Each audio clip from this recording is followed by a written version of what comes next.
হতে চলেছে তার একেবারে শেষ লগ্নে আমি আপনাদেরই পীরের চতুর্থ প্রজন্ম স্বাধীনতা সংগ্রামী হযরত সৈয়দনা আবু বকর সিদ্দিক ফুরফুরাবি আল কুরাইশি আল হাসিমি রাহমাহুল্লাহ হুজুরের চতুর্থ প্রজন্ম আপনাদের কাছে এসেছি একটা বিষয় নিয়ে যে আজ ইসলামের উপরে শুধু আঘাত হচ্ছে তা নয়, আজ আমার দেশের সংবিধানের উপরে আঘাত হচ্ছে। ইসলামের উপরে আঘাত, রাসূল পাক সাল্লাল্লাহু আলাইহি ওয়াসাল্লামের উপরে আঘাত দেওয়া ষড়যন্ত্র যুগে যুগে একদল মানবরূপী পশুরা চালিয়েছে, চালাচ্ছে, চালাবে।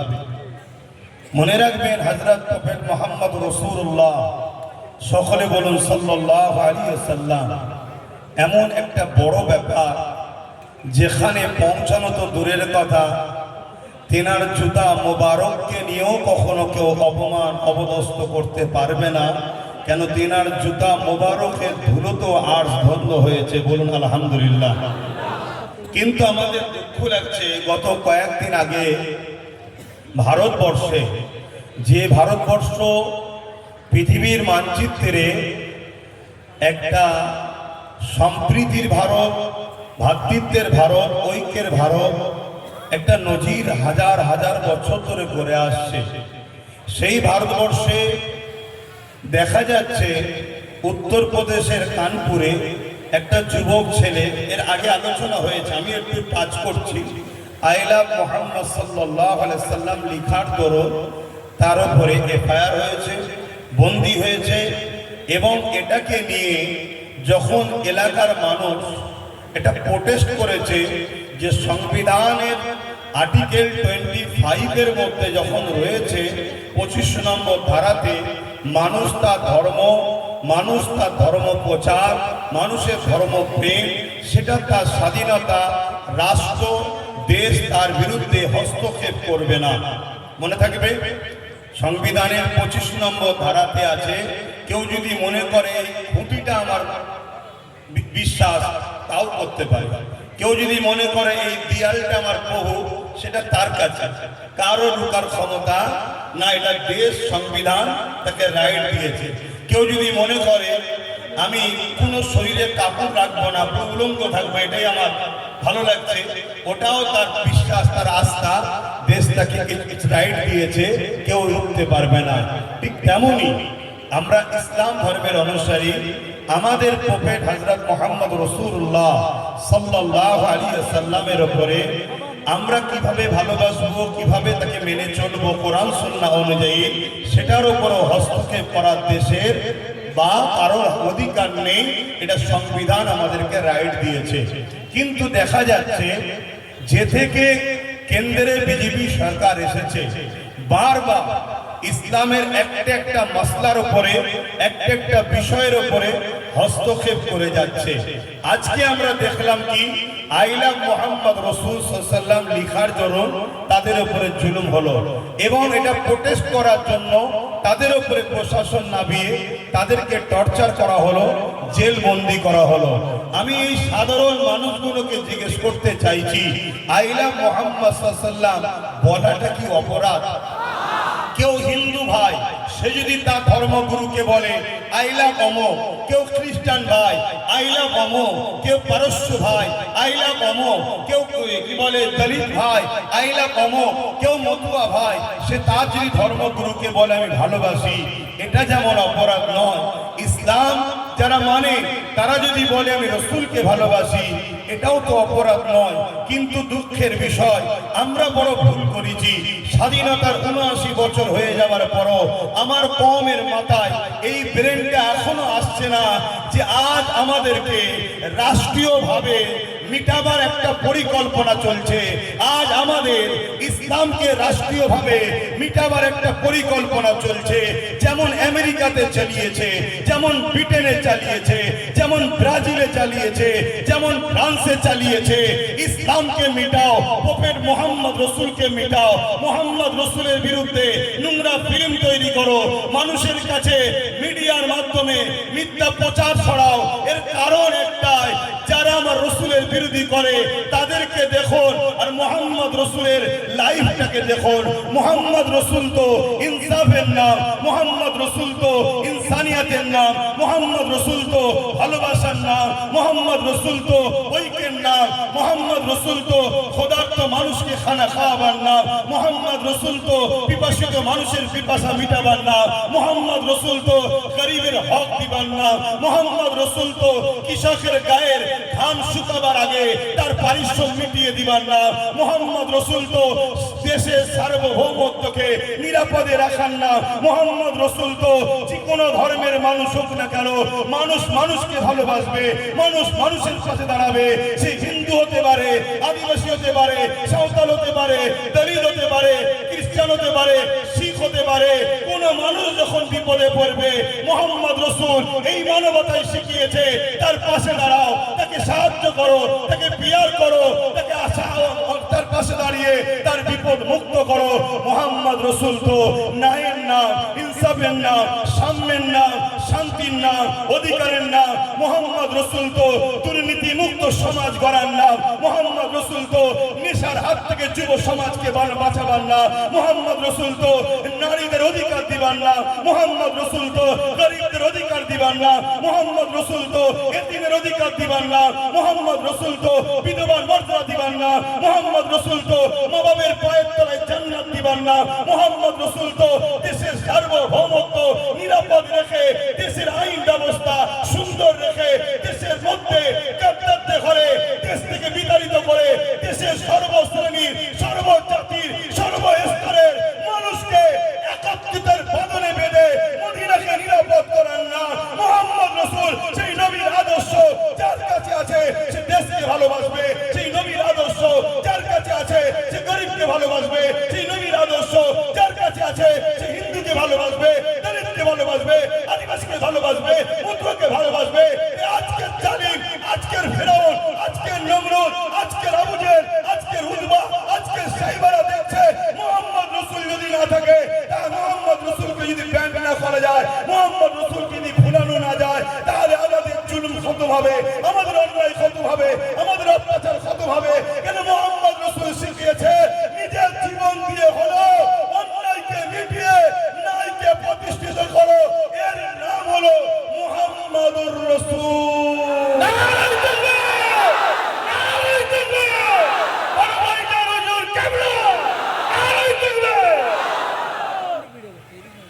আজ আমার দেশকে যখন ব্রিটিশরা শাসন করছিল 200 বছরের কালো খাবার মধ্যে শিকল দিয়ে বন্দি করে রেখেছিল, দিল্লি জমিন থেকে আব্দুল আজিজ মুহাদ্দিস দিওয়ানী রহমাতুল্লাহ আলাইহি আওয়াজ দিলেন দেশকে ব্রিটিশের হাত থেকে আজাদ করার জন্য ব্রিটিশদের বিরুদ্ধে লড়াই করা ফরজ। ওদিকে টিপু সুলতান, ওদিকে আপনারই উত্তর 24 পরগনা হাফেজ তিতুমির, ওদিকে হাসবাখুল্লাহ খান। এভাবে উলামারা ব্রিটিশদের বিরুদ্ধে ঝাঁপিয়ে পড়ল। দিল্লি থেকে লাহোর পর্যন্ত প্রতিটা গাছে গাছে উলামা হাফেজদের লাল শুনতে শুরু হলো। তথাপি উলামারা মাতৃভূমির ইজ্জতের রক্ষার স্বার্থে ব্রিটিশদের কালো হাত থেকে দেশকে বাঁচাবার জন্য লড়াই করেছে। কেন মোহাম্মদ রসুলের নামই হলো দেশকে ভালোবাসা, কেন হুজুরের সুন্নাত হলো দেশকে ভালোবাসা। আজ আমাদের ভারতবর্ষে কেন্দ্র সরকার যে থেকে বসেছে তারা দেশকে লুটছে, দেশের সম্পদকে লুটছে, দেশের এয়ারপোর্ট থেকে শুরু করে, ট্রেন থেকে শুরু করে, দেশের এলআইসি থেকে শুরু করে সবকিছু একটার পর একটা বিক্রি করে দিচ্ছে। তারা দেখছে আগামী দিন এই মোহাম্মদ রসুলের অনুসারীরা যদি জেগে যায়, ব্রিটিশ যেভাবে পালাতে বাধ্য হয়েছে আমাদেরকেও পালাবার রাস্তা খুঁজে পাবো না।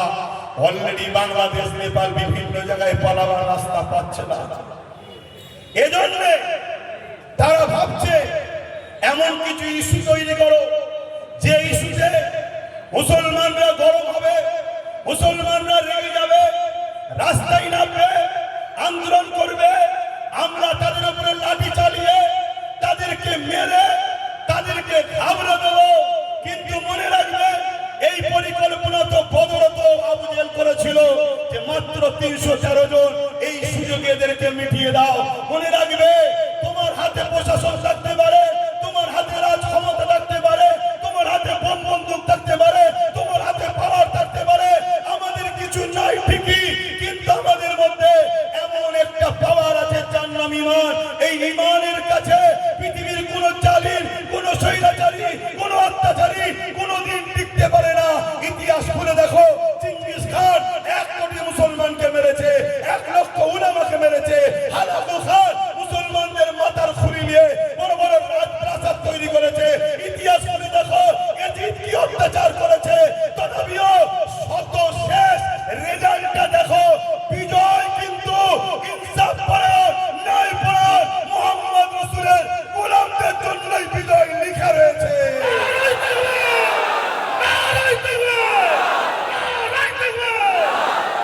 অতএব আমরা জানিয়ে দিতে চাই, তোমরা যতই চাও আমাদেরকে আঘাত দিয়ে রাস্তায় নামিয়ে হিন্দু মুসলমান করার পরিকল্পনা আমরা বুঝি,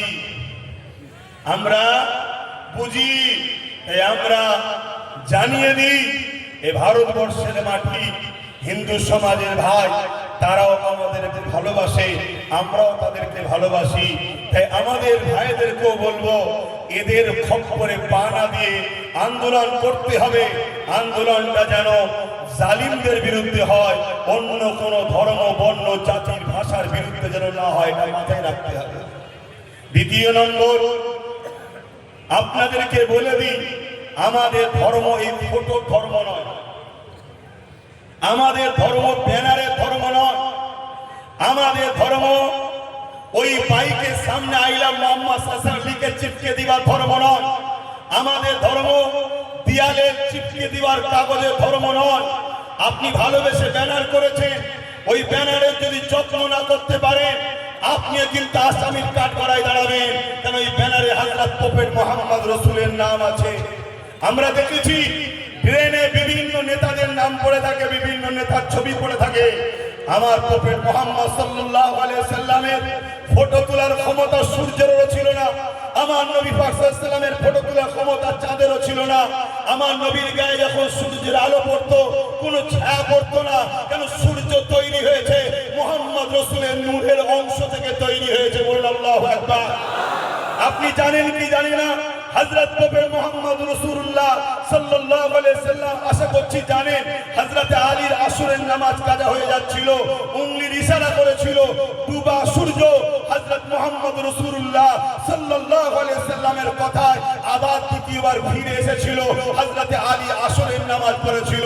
আজকে যেসব পাদরমুখো, ছুঁচোমুখো মানব নবী পশুগুলো আমার নবীর বিরোধী করছো, তোমরা সবকটা শয়তান, সবকটা জালিম, পৃথিবীর বড় বড় জালিম নেতা ইয়াহু জাহান্নামের কুকুর থেকে শুরু করে তোমরা সবকটা পাদর এক জায়গায় হয়ে সূর্য তো তোলা দূরের কথা, একটা আলোর বাল্ব জ্বালাবো, একটা লাইট জ্বালাবো, ওই ল্যাম্প থেকে উঙ্গলির ইশারাতে সরাতে পারো কি দেখবো।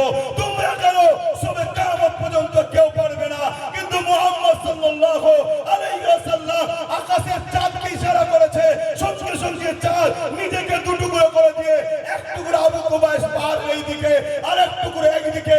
এই দৃশ্যটা আমার ভারতবর্ষের কেরলের বাদশাহ, কেরলের রাজা চিরামান দেখেছিল, পরবর্তীতে খোঁজ নিল এটা কি হয়েছিল। পরবর্তীতে যখন খোঁজ পেল মুহাম্মদ রাসূলের আঙুলের ইশারায় চাঁদ টুকরো হয়েছে, তখন এই চিরামান রাজা হিন্দুস্তান থেকে, কেরল থেকে গিয়ে মক্কার জমিনে গিয়ে মুহাম্মদ রাসূলের কাছে নিজেকে খেদমতে পেশ করে ঈমানের কালিমা বলে মুহাম্মদ রাসূলের আদর্শে জিন্দেগিকে ধন্য করে দিয়েছিল। আজকে সেই মুহাম্মদ সাল্লাল্লাহু আলাইহি ওয়াসাল্লামের উপরে কেউ আঘাত দিবার চেষ্টা করলে এতে আমার হুজুরের কিছু যায় আসে? জোরে বলেন, অসুবিধা হচ্ছে? আকাশে চাঁদ উঠলে দেখবেন বাদুরগুলো ডানা মেলে। হ্যাঁ, বাদুর ডানা মেলছিস কেন? বলছে চাঁদের আলোকে রুখে দেবো। আচ্ছা বলুন তো, বাদুরের ডানা দিকে চাঁদের আলো রুখা যাবে? এ কথা বলে। এমনি তো বাদুরের মুখটা একটু কুঁচো টাইপের, ও যদি মনে করে আমি পাহাড়ে ধাক্কা মেরে পাহাড় উল্টে দেবো, মনে হয় পাহাড় উল্টাবে না, বাদুরের মুখটা আরো যাবে। আজকে যে টাকলাগুলো এই সব কাজ করছো, সময় থাকতে থাকতে শুধরে যাও। এমনি তো হনুমান মূর্খ দেখতে, না হয় এমন বিপদে পড়বে তার খেলা ওই পারস্য সম্রাট জানে। পারস্য সম্রাটের কাছে এই ওয়াকিয়াটা একটু মন দিয়ে শুনবেন। পারস্য সম্রাটের কাছে হযরত প্রফেট মুহাম্মদ রাসূলুল্লাহ সাল্লাল্লাহু আলাইহি সাল্লাম একটা চিঠি দিয়েছে। কি চিঠি? পারস্য রাজা ছিল জালিম, নারীদের ইজ্জত লুটতো, শরাবী ছিল, চরিত্রহীন ছিল। চিঠি লিখেছে কি? অন্যায় বন্ধ করো, জুলুম বন্ধ করো। আমি মুহাম্মদ রাসূল সাল্লাল্লাহু আলাইহি সাল্লাম মুসলিমদের পক্ষে দাঁড়িয়ে তোমার বিরুদ্ধে লড়াই করব, সংগ্রাম করব, এই এলান করে চিঠিটা দিয়েছে। পারস্য রাজা আমার রাসূলুল্লাহ চিঠিটা দেখে টুকরো টুকরো করে ছিঁড়ে ফেলে দিয়েছে।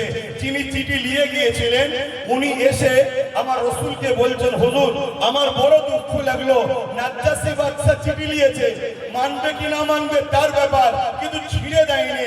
রোমের বাদশা চিঠি লিয়েছে, মানবে কি মানবে না তার ব্যাপার, ছিঁড়ে দেয় না। এমন করে পৃথিবীর অনেক দেশের রাজারা আপনার চিঠি লিয়েছে কিন্তু ছিঁড়ে দেয়নি। পারস্যের রাজা আপনার চিঠিকে টুকরো টুকরো করে ফেলে দিয়েছে। হুজুর আমার বড় দুঃখ লেগেছে। আল্লাহ নবী মুচকে এসে বললেন, এ আমার সফির, এ আমার সাহাবী, শোনো, ও আমার চিঠি ছেড়ে নে, ওর রাজত্বকে টুকরো টুকরো করেছে। এবারে কি হচ্ছে শোনো। बाप का बेटा सिपाही का घोड़ा कुछ ना हो तो थोड़ा थोड़ा কথা পড়েছি না? বাপ ছিল যেমন চরিত্রহীন, ছেলেটাও একটা ছিল চরিত্রহীন। একটাই ছেলে ছিল পারস্যের রাজা। কিভাবে টুকরো টুকরো হচ্ছে দেখো। বাপের চরিত্র খারাপ ছিল। রাজা বৈদ্য হাকিমের কাছে গেছে, হাকিমকে বলেছে যেমন কোন দাওয়াই দাও যাতে পাওয়ার বাড়বে। বাকিটা বুঝতে পারছেন তো নাকি? পাওয়ার বাড়বে এরকম দাওয়াই দাও। আর ছেলে বলছে এই বুড়োকে না মারতে পারলে গদিতে বসা যাচ্ছে না, যেটা আমার বাংলাতেও একটু একটু আবহাওয়া চলছে। আমার বাংলাতে এরকম একটা আবহাওয়া পাওয়া যাচ্ছে না কি? এখানে বুড়ো ছেলে, এখানে বুড়ি, মানামানি চলছে না, একটা আবহাওয়া চলছে তো নাকি? আমার তো ভয় হচ্ছে কে কাকে কখন ছেড়ে দেবে কে জানে। তো যাক আমি ওইদিকে যাচ্ছি না, আমি এই দিকে যাচ্ছি। যে বিষয়টা আজকে এসেছে, অসুবিধা হলো নাকি? কষ্ট হলো নাকি? তো যাই হোক, পারস্য রাজা কি করলো, সে ওই দাওয়াই নিয়ে এসে ঘরে ঢুকেছে। হাতে দাওয়াই শিশি আছে, লিখা আছে তাকতের দাওয়াই। কিন্তু কিন্তু বাপ বড় চালাক তো, রাজা তো, ওই দাওয়াইকে ফেলে দিয়ে ওর মধ্যে খাতারনাক বিষ ঢুকিয়েছে। ওর ইরাদা ছিল ছেলেকে দেবো, কোনো জায়গায় রাখবো, ছেলে মনে করবে দাওয়াই আছে, খাবে সেখানে। ছেলেও তো বদমাই। আর এইদিকে ছেলে বলছে এ বুড়োকে না সরাতে পারলে হবে না। ও আর সহ্য করতে পারেনি, অস্ত্র নিয়েছে একদম ডাইরেক্ট ঢুকে বাপকে ছেড়েছে, দু টুকরো করে দিয়েছে। যখনই দু টুকরো করেছে হাতটা খুলে গেছে, হাতের মধ্যে তাকতের দাওয়াই লেখা আছে, কিন্তু হাকিকাতে আছে কি? ছেলে বলছে ওরে বুড়ো, এই জন্য বলি তুমি এত বদমাইশি করো কি করে, এই দাওয়াই খাও, তাই তো নাকি? তো ও নিয়েছে, খেয়ে নিয়েছে। তাহলে কি হলো? ওদিকে বাপ গেল, এদিকে ছেলে। জোরে বলুন। প্রতিটা রাষ্ট্রে এরকম বিরোধী লোক থাকে না, থাকে না, সুযোগের অভাব। যেই বাপও মারা গেল, ছেলে মারা গেল, সঙ্গে সঙ্গে রাজ্যটা টুকরো টুকরো হয়ে গেল, দেশটা টুকরো টুকরো হয়ে গেল। প্রধান সেনাপতি এক অংশ নিল, প্রধানমন্ত্রী এক অংশ নিল, উজির এক অংশ নিল। এভাবে পারস্যটা টুকরো টুকরো হয়ে গেল। আমার মুহাম্মদ রাসূলুল্লাহ সাল্লাল্লাহু আলাইহি ওয়াসাল্লাম, তিনি মহান স্রষ্টার পক্ষ থেকে সর্বকালের সর্বশ্রেষ্ঠ মেসেঞ্জার ছিল। এই আমার নবীর নাম লিয়াতে, আমার নবীর প্রেম করাতে যদি কারো আপত্তি হয়, জেনে রাখতে হবে সুরাতে সকলে সে মানুষ, হাকিকাতে সে মানবরূপী একটা পশু ছাড়া দ্বিতীয় কিছু নয়। তবে বড় দুঃখের সাথে বলতে হয়, হযরত প্রফেট মুহাম্মদ সাল্লাল্লাহু আলাইহি ওয়াসাল্লামের উপরে আঘাত দেওয়ার চেষ্টা করেছে, তার নাম লিখাতে আপত্তি করেছে। এর প্রতিবাদ যেমন হচ্ছে, এই প্রতিবাদটাও তো হওয়া দরকার। বাংলায় অনেকে প্রতিবাদ করছে আই লাভ মুহাম্মদ রাসূল নিয়ে, তাদের প্রত্যেকের প্রতিবাদকে আমি সাধুবাদ জানাচ্ছি, কারণ নবী আমাদের ঈমান, নবী আমাদের ঈমান। কিন্তু এই প্রতিবাদটা হচ্ছে না কেন? এই বাংলাতে কোন দলের নেতা তার দলের নেত্রীকে আল্লাহ বলে যখন ডাকে, এই প্রতিবাদটা কেন হয় না? কোন দলের নেতা তার দলের হয় না। কোন দলের নেত্রী তার দলের নেতাকে আল্লাহর রূপ বলে যখন ডাকে তখন প্রতিবাদ করা হয় না। বড় দুঃখ লাগছে এটা। এ বাংলার যুব সমাজ, এ বাংলার বাপ মা আজও জাগো, এরা সবাই মিলে আমার ধর্মকে মিটাবার জন্য লেগেছে। এদের বিরুদ্ধে আমাদেরকে লড়াই করতে হবে। ওই লড়াইটা সংবিধানকে সামনে রেখে করতে হবে। ওই লড়াইয়ে সব থেকে বড় লড়াই হলো যেভাবে আমরা ঐক্য হয়েছি এই জালিমদের প্রতিরোধ করার জন্য, এইভাবে ঐক্য হয়ে এই জালিমদের বিরুদ্ধে লড়াই করার জন্য আমাদের লিডার তৈরি করা দরকার আছে না না? আওয়াজ তুলব না, আছে না না? তারা আমার সঙ্গে একমত, হাত লম্বা করে তোলে। আমাদের ঐক্য, আমাদের লিডারের দরকার আছে না না? আমাদের লিডারের দরকার আছে না না? আজকে এই বাংলায় কেউ একজন বলবে ইসলাম নাকি রেপ করাকে পাপ নয় বলেছে। যার কথা ভাই বলতে গিয়ে রয়ে গেল, ও মূর্খ, ও জাহেল, ও মানবরূপী পশু, ওই অর্জুন সিং, ওকে তো অ্যারেস্ট করা দরকার ছিল পশ্চিমবাংলা সরকারের। পশ্চিমবাংলা সরকার ওকে অ্যারেস্ট করবে না, কারণ ও তো টিএমসির লোক ছিল। টিএমসি থেকে বিজেপিতে শুধুমাত্র মুসলমানদেরকে ভয় দেখাবার জন্য গেছে। হাকিকাতের ভেতরটা এখনো টিএমসি আছে। কাল যদি ও আবার টিএমসিতে আসে, রাজ্য সরকার ওকে আবার নিয়ে নেবে। এতে আপনাদের কি অবিশ্বাস হয়? আপনারা কি ভুলে গেছেন ওই যে দাঙ্গা হয়েছিল বাবুল সুপ্রিয়, যার নাম মূল আসামিতে রয়েছে? সেই বাবুল সুপ্রিয় আজকে সে আসানসোলে দাঙ্গা করলো। একটা হাফেজে কোরআন 18 বছরের বাচ্চার কলজে বার করলো যে দাঙ্গাতে। সেই দাঙ্গার মূল অভিযুক্ত যে সেই বাবুল সুপ্রিয় যখন টিএমসিতে আসলো, এই সরকার থেকে কবুল করেছে না করেনি? জোরে বলেন, করেছে না করেনি? অথচ আমরা দেখতে পাচ্ছি এই সমাজের কোন একটা বোন, কোন একটা মেয়ে, মুসলিম মেয়ে আঞ্চলিক ভাষায় বলেছে মমতার স্বামী নেই। কি বলেছে?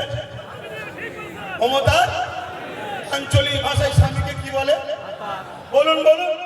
এটা শুনতে খারাপ লাগে বলে আমি বলছি না, কিন্তু যাকেই বলে চাল ভাজা তাকেই বলে খুদ ভাজা।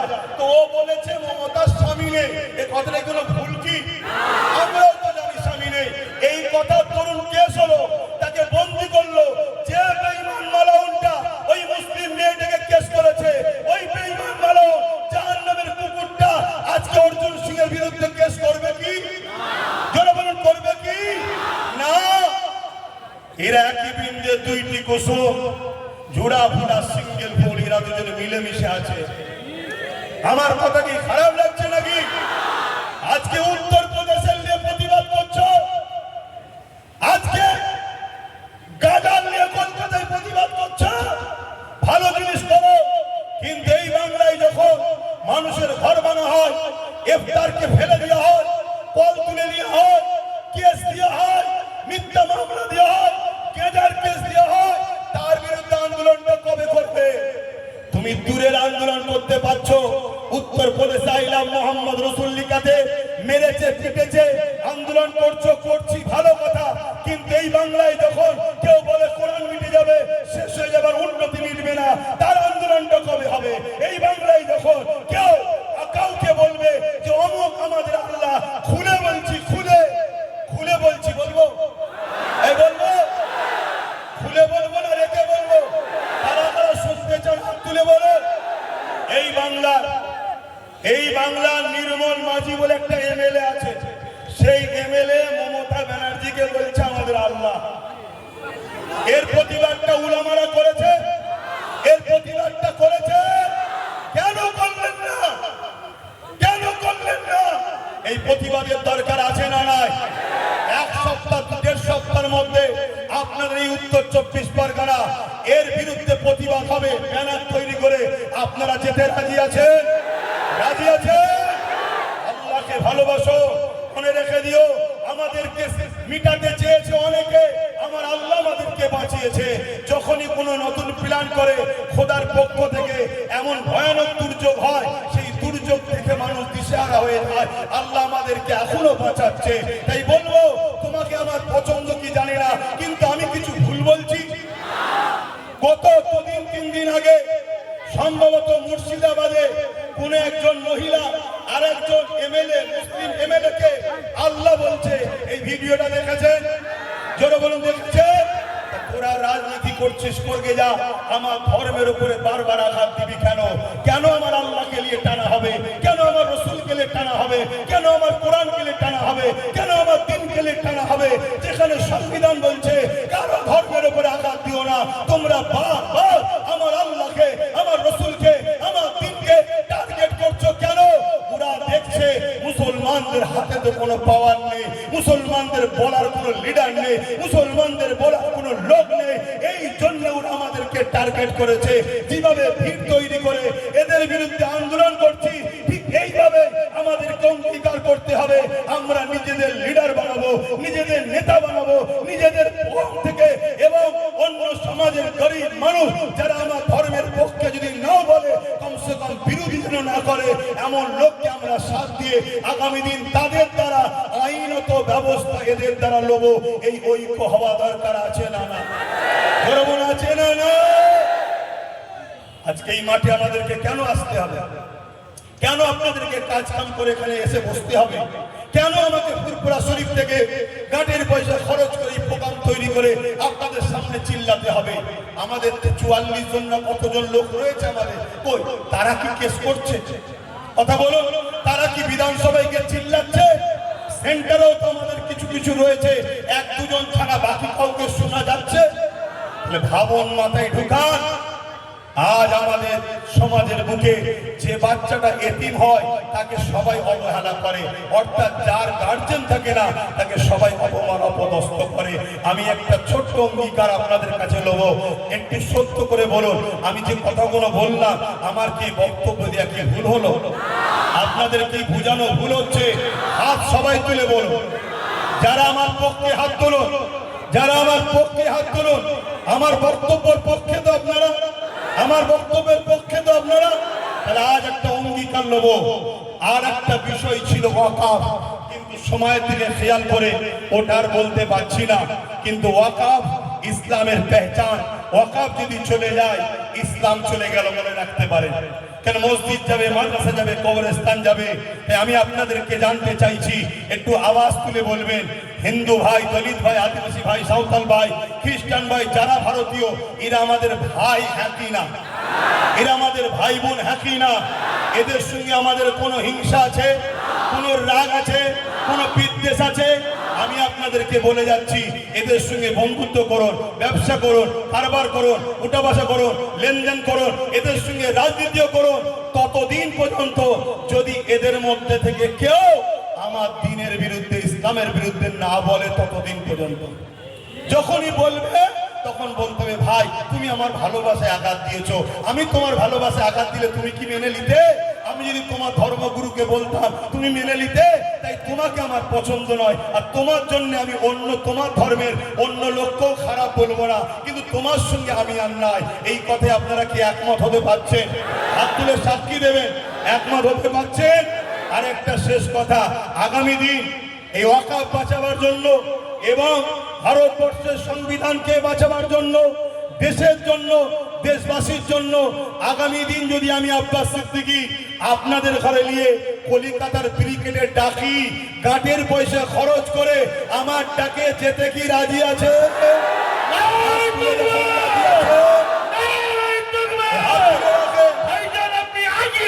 হাত তুলে রাখবেন,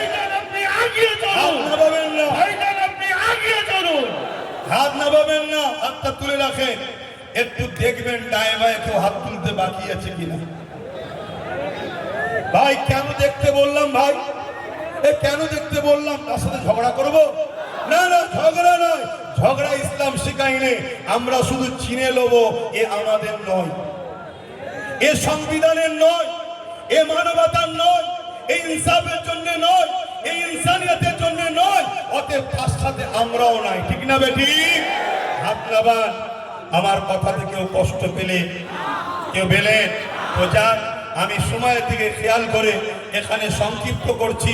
আগামী 1.5 সপ্তাহের মধ্যেই এই আল্লাহ কেন বলল এবং ইসলামের উপরে যে অপবাদ দিয়েছে এর প্রতিবাদে ডাকা হবে। আপনারা সকলে একটু দাঁড়িয়ে যান। যেতে রাজি আছেন তো নাকি? একটু দাঁড়িয়ে যান, যেতে রাজি আছেন তো? ডাক দিলে খবর পাওয়া যাবে তো?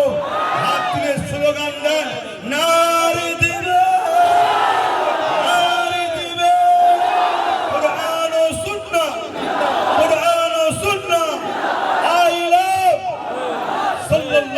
সাল্লাম আই লাভ ভারতবর্ষ, ভারতবর্ষ, ভারতবর্ষের সংবিধান, হিন্দু মুসলিম দলিত আদিবাসী ভারতবর্ষের ঐক্য। আপনারা আস্তে আস্তে যাবেন, আস্তে আস্তে আপনারা যাবেন, যেন কোন রকম বিশৃঙ্খলা না হয়, খেয়াল রাখবেন। আর আজকে আপনাদের ঘরে প্রোগ্রাম প্রমাণ করে দিলাম যে আমাদের প্রোগ্রামে 95% আমাদের লোক হলো, 2-5টা 10টা অন্য লোক থাকে না তাদেরকে পাঠানো হয় গন্ডগোল লাগাবার জন্য। কিন্তু আপনারা পাতা ফাঁদে পা, পাতা ফাঁদে পা, আর এই দেশ ছিল, আছে, থাকবে। কেউ যদি দুদিনের ক্ষমতায় দেশ মিটাতে চায়, আমরা তাকে মিটিয়ে দেবো, ঠিক না বেঠি? আস্তে আস্তে আপনারা যাবেন, এই বলে আমি আমার সংক্ষিপ্ত বক্তব্য এখানে সমাপ্তি করলাম। আল্লাহ হাফেজ।